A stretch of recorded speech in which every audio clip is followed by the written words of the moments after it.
আসসালামু আলাইকুম রহমতুল্লাহি ওয়া বারাকাতুহু। নাহমাদুহু ওয়া নুসাল্লি আলা রাসূলিহিল কারীম, আম্মা বা'দ। পূর্বের পর্বে আমরা শেষ করেছিলাম তাসাউফের হাকিকাত ও তার দাবিসমূহ। আজকে আমরা শুরু করব দ্বিতীয় অধ্যায়, তাসাউফের উদ্দেশ্য এবং তরিকাতে শায়েখের প্রয়োজনীয়তা। তো আজকের এই অধ্যায়ে আমরা ৫টা টপিক নিয়ে আলোচনা করব। ফার্স্ট নম্বর টপিকটি হলো আনফাস আয়েশা, কিতাবের সংকলকের পরিচয়।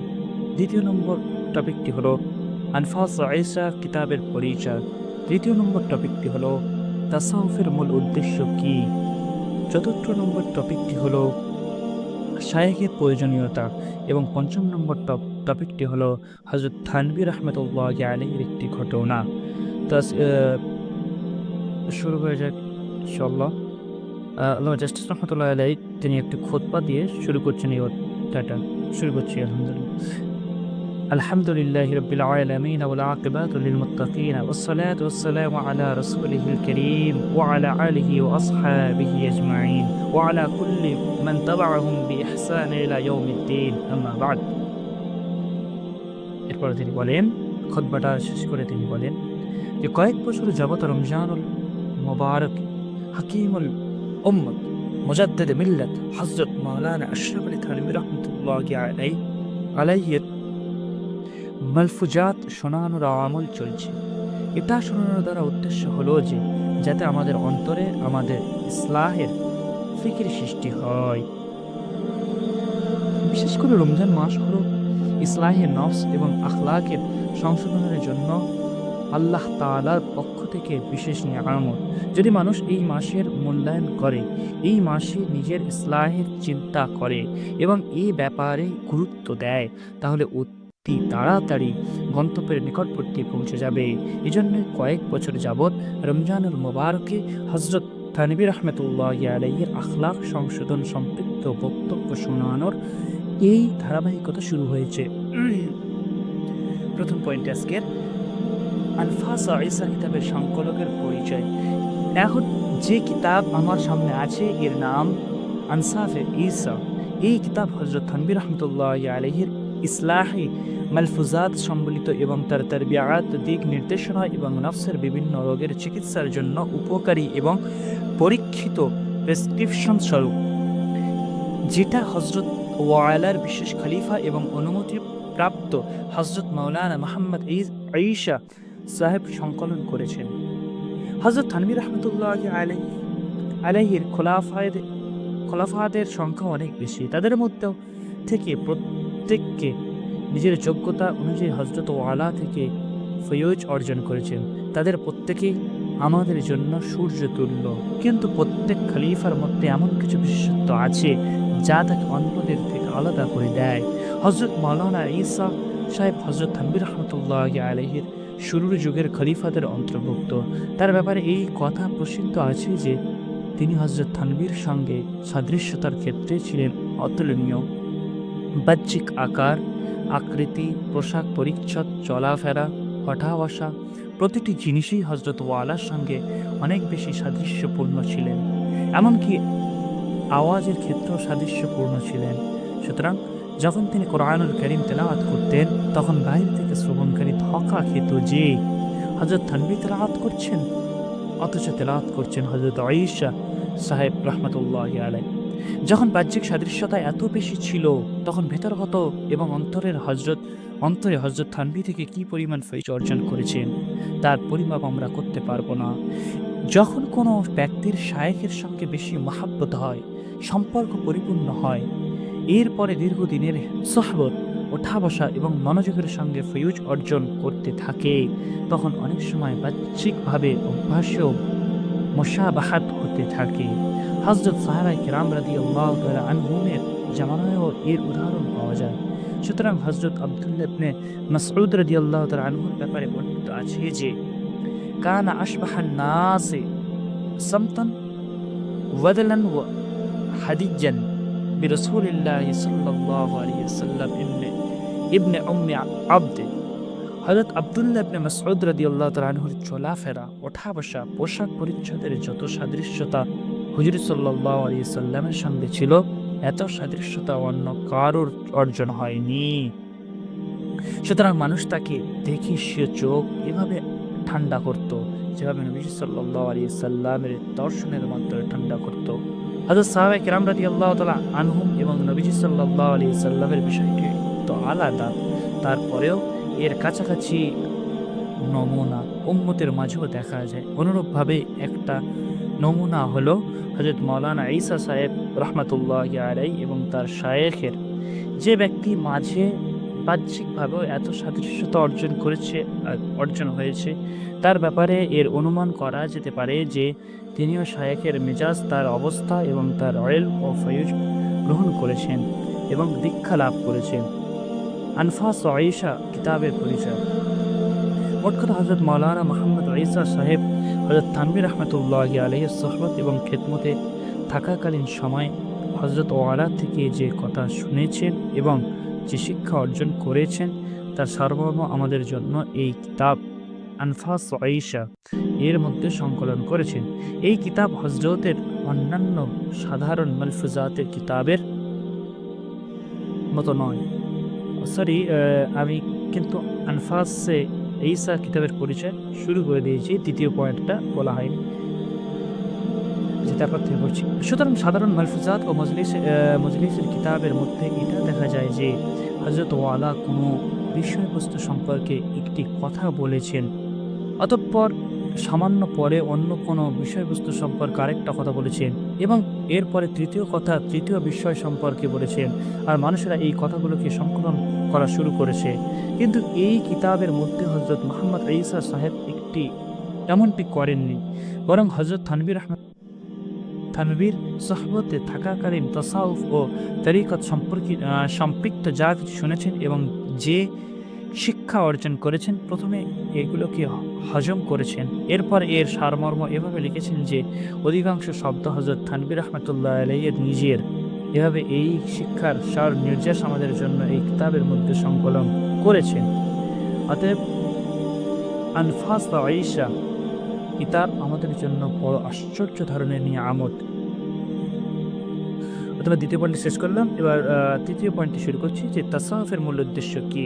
এটা তৃতীয় পয়েন্টে কি লেখা আছে যে তাসাউফ, তরিকত, সুলুক, ইহসান একই বিষয়বস্তুর বিভিন্ন শিরোনাম। এই তাসাউফের আসল উদ্দেশ্য শুধুমাত্র জিকির নয়। সুতরাং কিছু লোক এটা মনে করে যে তাসাউফের মাকসাদ হলো জিকির করা। যখন আমরা কোনো শায়েখের থেকে বায়াত গ্রহণ করব, তখন সে আমাদেরকে ওয়াজিফা বলে দেবে। কিছু লোক এটা মনে করে যে তাসাউফের উদ্দেশ্য হলো ঝাড়ফুঁক এবং রুহানি চিকিৎসা, অর্থাৎ শায়েখ আমাদেরকে কিছু ঝাড়ফুঁক এবং রুহানি চিকিৎসা পদ্ধতি বলে দেবেন। খুব ভালোভাবে বুঝে নাও যে এই সমস্ত বিষয়ের সঙ্গে তাসাউফের কোনো সম্পর্ক নেই। এমনকি জিকিরেরও তাসাউফের আসল উদ্দেশ্য নয়, বরং আসল উদ্দেশ্য অর্জনের একটা পদ্ধতি মাত্র। অনুরূপভাবে কিছু লোক এটা মনে করে যে তাসাউফের উদ্দেশ্য হলো মানুষ কোথাও নির্জনে বসে মোরাকাবা করবে এবং চিল্লা লাগাবে, মুজাহাদা করবে। অথচ এই সমস্ত জিনিস তাসাউফের আসল উদ্দেশ্য নয়, বরং আসল উদ্দেশ্য অর্জনের বিভিন্ন পদ্ধতি এবং রাস্তা মাত্র।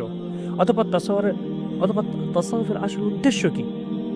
তাসাউফের আসল উদ্দেশ্য হলো যেদিকে কোরআনুল কারীমের এই আয়াতে ইরশাদ করা হয়েছে যে কদ আফলাহা মান যাক্কাহা, নফসের তাজকিয়া করবে। কদ আফলাহা, আনকরিব সফলকাম, অচিরেই সফলকাম ওই ব্যক্তি, মান যাক্কাহা, যে তার আত্মাকে পবিত্র করেছে, অর্থাৎ তার নফসকে তাজকিয়া করবে, সেই হচ্ছে সফলকাম ব্যক্তি।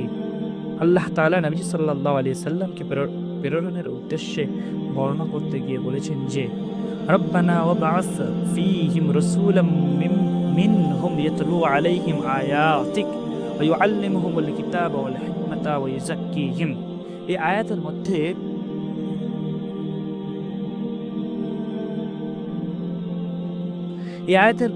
মধ্যে নবী সাল্লাল্লাহু আলাইহি সাল্লামকে প্রেরণের উদ্দেশ্যে বয়ান করেছেন কিতাব শিক্ষা দেওয়া এবং হিকমত শিক্ষা দেওয়া। অতঃপর তাজকিয়ায় আলাদাভাবে বয়ান করেছেন। তাজকিয়া শব্দগত অর্থ হলো পাক পবিত্র করা। শরীয়তের পরিভাষায় তাজকিয়া দ্বারা উদ্দেশ্য হলো যেভাবে মানুষের বাহ্যিক আমল হয়ে থাকে এবং এর ব্যাপারে আল্লাহ তাআলার কিছু আদেশ নিষেধ আছে। উদাহরণস্বরূপ নামাজ পড়ো, জাকাত দাও, হজ কর ইত্যাদি। এগুলো আদেশ সূচক। মিথ্যা বলো না, গীবত করো না, মদ পান করো না, চুরি করো না, ডাকাতি করো না ইত্যাদি। এগুলো নিষেধ সূচক। শরিয়াতে এই সমস্ত গুনাহের কাজ থেকে বাঁচার আদেশ দেওয়া হয়েছে। অনুরূপভাবে মানুষের বাতেন অর্থাৎ কলবের কিছু গুণাবলী উদ্দেশ্য, এগুলো আদেশের মধ্যে দাখিল। এগুলো অর্জন করা ওয়াজিব। এগুলো অর্জন করা ছাড়া দায়িত্ব আদায় হয় না। কিছু গুণাবলী এমন আছে যেগুলো ছেড়ে দেওয়া ওয়াজিব। এগুলো নিষেধাজ্ঞার অন্তর্ভুক্ত। উদাহরণস্বরূপ আল্লাহ তাআলা নিয়ামতের উপরে শকর করা ওয়াজিব। যদি কোনো অনাকাঙ্ক্ষিত ঘটনার সম্মুখীন হয় তাহলে এর উপর ধৈর্য ধারণ করা ওয়াজিব। আল্লাহ তাআলার উপরে তাওয়াক্কুল এবং ভরসা রাখা ওয়াজিব।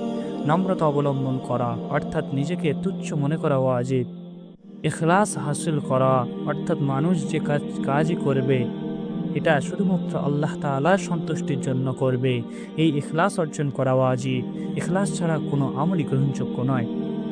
অতএব এই গুণাবলী যেমন শকর, সবর, তাওয়াক্কুল, বিনয়, ইখলাস ইত্যাদি, এই সবগুলো সিফাতে ফাজাইল এবং আখলাকে ফাজিলা বলা হয়। এগুলো অর্জন করা ওয়াজিব। অনুরূপভাবে অন্তরের কিছু খারাপ গুণাবলী আছে যেগুলো হারাম ও নাজায়েজ, যা থেকে বাঁচা জরুরি। এগুলোকে রজাইল বা আখলাকে রাজিলা বলা হয়। অর্থাৎ এই গুণাবলী খারাপ এবং নিচু স্বভাবের। যদি এই গুণাবলী অন্তরে থাকে তাহলে এগুলোকে নষ্ট করে দিতে হবে এবং পদদলিত করতে হবে, যাতে এই গুণাবলী মানুষকে গুনাহের প্রতি উদ্বুদ্ধ না করে। উদাহরণস্বরূপ অহংকার করা অর্থাৎ নিজেকে বড় মনে করা, হিংসা করা, আল্লাহর সন্তুষ্টির পরিবর্তে মাখলুকের সন্তুষ্টির জন্য এবং তাকে দেখানোর জন্য কোনো দিনই কাজ করা, রিয়া, অহংকার। অতএব অহংকার হারাম, হিংসা হারাম, বিদ্বেষ হারাম, রিয়াকারী হারাম। ধৈর্যহীন অর্থাৎ আল্লাহ তাআলার ফয়সালার উপরে সন্তুষ্ট না হওয়া, বরং আল্লাহ তাআলার তাকদীরের ব্যাপারে অভিযোগ করা হারাম। এসব কিছু রাজাইলের অন্তর্ভুক্ত যা মানুষের অন্তরে থাকে। অনুরূপভাবে মানুষ যদি অপাত্রে গোসা ব্যবহার করে তাহলে এটাও রাজাইলের অন্তর্ভুক্ত। মোট কথা, অন্তরে অনেক ফাজাইল আছে যেগুলো অর্জন করা জরুরি এবং অনেক রজাইল আছে যা থেকে বিরত থাকা জরুরি। হযরত সুফি ও মাশায়েখগণ এই কাজ করেন যে স্বীয় মুরিদ ও শাগরেদদের অন্তরের মধ্যে ভালো আখলাক কারায়নের চেষ্টা করেন, যাতে করে খারাপ আখলাক আস্তে আস্তে না থাকার মতো হয়ে যায়।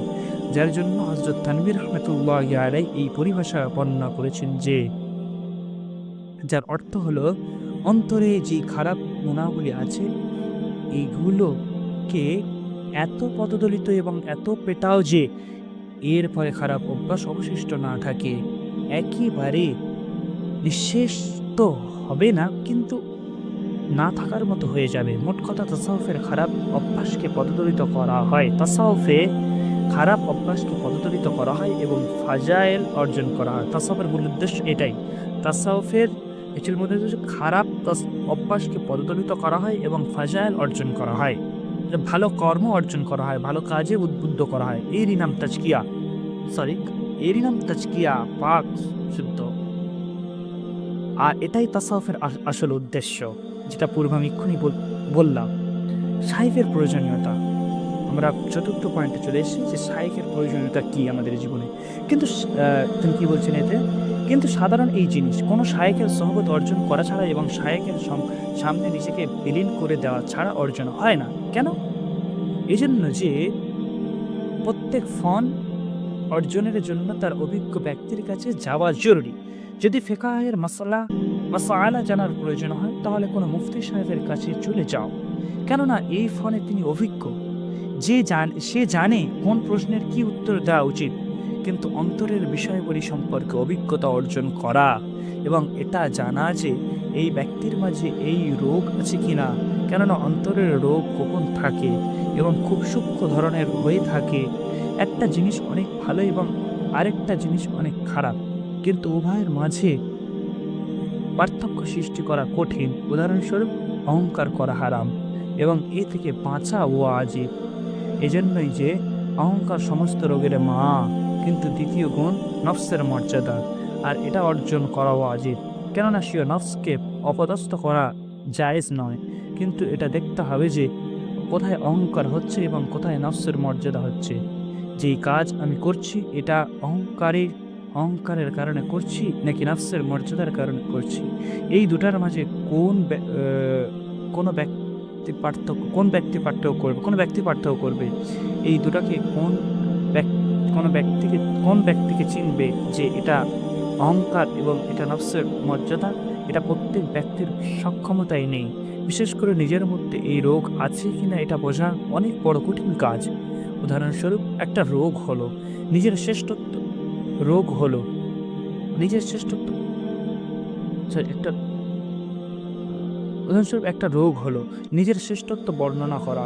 যেমন মানে একটা রোগ বলছে, আমাদের একটা রোগ হলো যে নিজের শ্রেষ্ঠত্ব বর্ণনা করা। আমাদের নিজেদের একটা রোগ হলো মানে আমাদের একটা নিজের অন্তরের রোগ হলো যে নিজের শ্রেষ্ঠত্ব বর্ণনা করা। যেমন আমি আমি আমি এমন, আমি অমন, আমার মধ্যে এত গুণ আছে, আমার মধ্যে এইরকম শ্রেষ্ঠত্ব আছে, এসবগুলি হারাম। এটাকে তাআল্লি বলা হয়। দ্বিতীয় বিষয় হলো নিয়ামত প্রকাশ করা। কোরআনুল কারীমে যে ব্যাপারে আলোচনা এসেছে, ওয়া আম্মা বিনি'মাতি রাব্বিকা ফাহাদ্দিস। এখন কোনো ব্যক্তি এই দুটার মাঝে পার্থক্য সৃষ্টি করবে যে আমি নিজের শ্রেষ্ঠত্ব বর্ণনা করছি নাকি নিয়ামত প্রকাশ করছি, অথবা শাইখের প্রয়োজনীয়তা কেন সেটা তিনি তুলে ধরলেন এখানে এই টপিকটার মধ্যে। এবং আমরা পঞ্চম এবং আজকের পর্বের শেষ পয়েন্টে নিয়ে আলোচনা করব এখন। সেই পয়েন্ট হলো হযরত থানভী রাহমাতুল্লাহি আলাইহির একটি ঘটনা। আমার শায়েখ হযরত ডক্টর আব্দুল্লাহ হাই রাহমাতুল্লাহি আলাইহি থেকে শোনা একটি ঘটনা মনে পড়ে গেল। তিনি বলেছেন যে একবার হাকিমুল উম্মত হযরত আশরাফ আলী থানভী রাহমাতুল্লাহি আলাইহি দিল্লির মসজিদের মেম্বারে বসে ওয়াজ করছিলেন। অনেক বড় সমাবেশ হয়েছিল। ওয়াজ করতে করতে বলতে লাগলেন যে আজকে আমি আপনাদেরকে একটি কথা বলছি, এই কথাটি আমার থেকেই শুনবেন, অন্য কারোর কাছ থেকে শুনবেন না। আমি এই কথাটি তাওহীদে নিয়ামত হিসেবে বলছি। এই জ্ঞান আল্লাহ তাআলা আমাকে দান করেছেন। এ কথা বলার পরে এক মুহূর্তের জন্য তিনি চুপ হয়ে গেলেন। এরপরে বললেন, আস্তাগফিরুল্লাহ, আস্তাগফিরুল্লাহ, আস্তাগফিরুল্লাহ। আমি আপনাদেরকে এই বাক্য বলেছি যে এই কথাটা আমার থেকেই শুনবেন, অন্য কারো থেকে শুনবেন না। এই দাবি তো তাআল্লির অন্তর্ভুক্ত। আমি নিজের শ্রেষ্ঠত্ব বর্ণনা করেছি এবং এটাকে আমি তাহদিস নিয়ামত নামে নামকরণ করছি। অতএব এর উপর ইস্তিগফার করলাম, আস্তাগফিরুল্লাহ, আস্তাগফিরুল্লাহ। প্রথমত আমি আমার নিজের শ্রেষ্ঠত্ব বর্ণনা করেছি, এরপরে এই শ্রেষ্ঠত্ব বর্ণনা করাকে তাহদিস নিয়ামতের পর্দা দিয়ে ঢেকে দেওয়ার চেষ্টা করেছি। আর বিনিময় হলো আর নিয়ম হলো তাওবাতুস সিররি বিস-সিররি, তাওবাতুস সিররি বিস-সিররি ওয়াল আলানিয়্যাতু বিল আলানিয়্যা। অর্থাৎ গোপন পাপের তওবা হচ্ছে গোপনে এবং প্রকাশ্য পাপের তওবা হচ্ছে প্রকাশ্যে। কেননা আমি এই গুনাহ প্রকাশ্যে করেছিলাম, এজন্য তওবা প্রকাশ্যে করছি। এটা আমার থেকে ভুল হয়েছে। এই ভুলের উপরে ইস্তিগফার করছি, আস্তাগফিরুল্লাহ, আস্তাগফিরুল্লাহ। আমি ওয়াজের মধ্যে এই কাজ করে ফেলেছি, এভাবে অন্য কেউ করে দেখাও। এই কাজ ওই ব্যক্তিই করতে পারে যে নিজেকে মিটিয়ে দিয়েছে, নিজেকে বিলীন করে দিয়েছে এবং যে নিজের নফসের সূক্ষ্ম বিষয়ের চূড়ান্ত সম্পর্ক অবহিত আছে এবং নফসের ব্যাপারে সজাগ দৃষ্টি রাখে, সর্বদা নফসের হিসাব বিকাশ করতে থাকে। এখন আপনারা দেখুন যে আমি যে কথা বর্ণনা করছি এটা তাআল্লি হিসেবে বর্ণনা করছি নাকি তাহদিস নিয়ামত হিসেবে বর্ণনা করেছি, এর মাঝে পার্থক্য করা অনেক বড় কঠিন কাজ এবং এটা বুঝতে পারা সকলের সাধ্যের মধ্যে নয়। অর্থাৎ হযরত থানভী রাহমাতুল্লাহি আলাইহির একটা আমরা ঘটনা শুনলাম এবং বুঝলাম যে তিনি একবার একটি ওয়াজ মাহফিলে দিল্লির মসজিদের মেম্বারে তিনি বলেছিলেন যে তিনি একটা কথা বলেছিলেন যে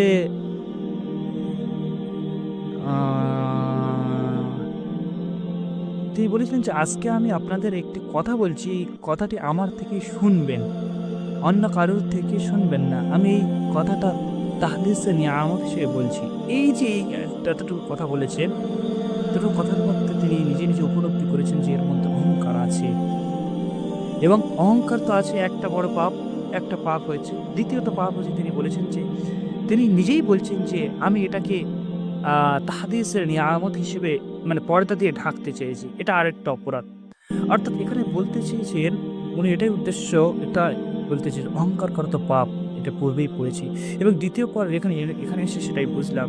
আরেকটা জিনিস বুঝলাম যে এখানে বলেছেন যে তাওবাতুস সুররি বিস-সিররি ওয়াল আলানিয়্যাতু বিল আলানিয়্যা। এর বাংলা অর্থ হচ্ছে এটাই যে গোপনে পাপের তওবা হচ্ছে গোপনে করতে হবে।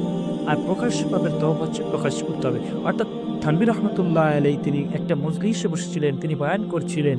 অর্থাৎ অনেক মানুষ ছিলেন। অর্থাৎ এটা প্রকাশ্যে। ওইজন্য তিনি প্রকাশ্যেই তওবা করেছেন।